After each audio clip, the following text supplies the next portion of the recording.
Hoje a gente vai mergulhar fundo na arte do suspense.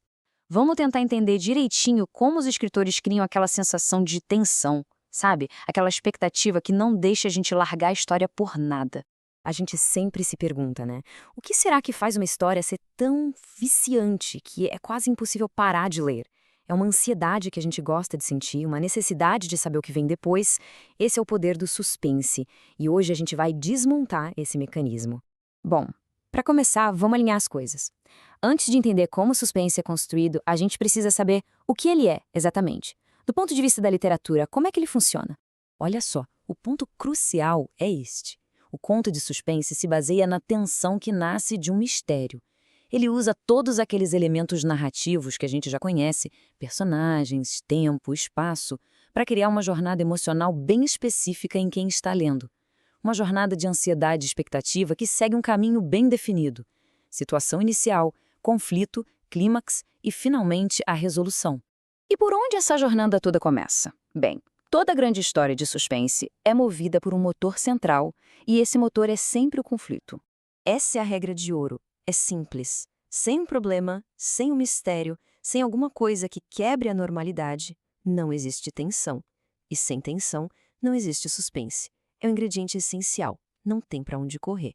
Vamos pegar um exemplo clássico para ver isso na prática: Machado de Assis. A história começa apresentando este objeto, um relógio de ouro. Parece uma coisa simples, né? Mas ele logo vai se tornar o centro de um mistério daqueles de deixar a gente intrigado.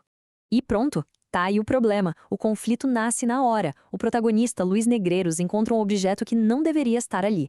A semente do mistério foi plantada, e com ela, a confusão interna do personagem, que, claro, nos puxa para dentro da história imediatamente. Ok, o problema tá na mesa, mas como é que os mestres transformam essa simples confusão numa ansiedade que vai crescendo, crescendo?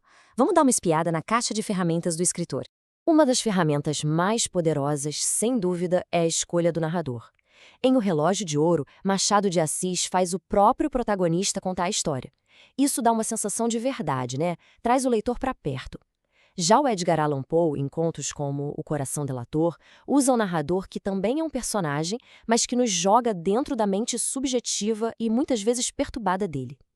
As duas técnicas buscam proximidade, mas criam efeitos muito, muito diferentes. E essa comparação ilustra o estilo do Poe de um jeito brilhante. De um lado, o retrato calmo do autor, do outro, a voz frenética, instável do seu narrador. Essa primeira pessoa subjetiva nos força a viver a paranoia e o medo junto com o personagem. A gente não está só observando, a gente está sentindo na pele. Outra ferramenta fundamental é a linguagem. Escritores de suspense não usam palavras por acaso, eles usam o que chamamos de linguagem conotativa, ou seja, palavras com sentidos figurados, que vão além do dicionário para evocar emoções e criar uma atmosfera específica. Olha só este exemplo do Poe. A repetição da palavra mais alto e o uso de maiúsculas não servem só para descrever um som. Elas mostram o estado mental do narrador, a loucura dele crescendo, o desespero. O ritmo da leitura acelera, a tensão aumenta. Isso é pura linguagem conotativa em ação. Toda essa tensão construída com a narrativa e com a linguagem precisa ir para algum lugar. Ela vai se acumulando, acumulando até chegar num ponto de ruptura, no momento de explosão. Esse ponto é o clímax. É o pico da montanha-russa emocional. No suspense, é o momento em que o conflito se intensifica ao máximo e a gente fica paralisado pela expectativa, esperando para ver como tudo vai se resolver. Voltando lá em O Relógio de Ouro, este é o clímax. A explosão de raiva do sogro do Luiz Negreiros é o pico da tensão. Todas as dúvidas, acusações e medos que foram construídos ao longo da história explodem nesta única frase, revelando a verdade e resolvendo o mistério de forma dramática.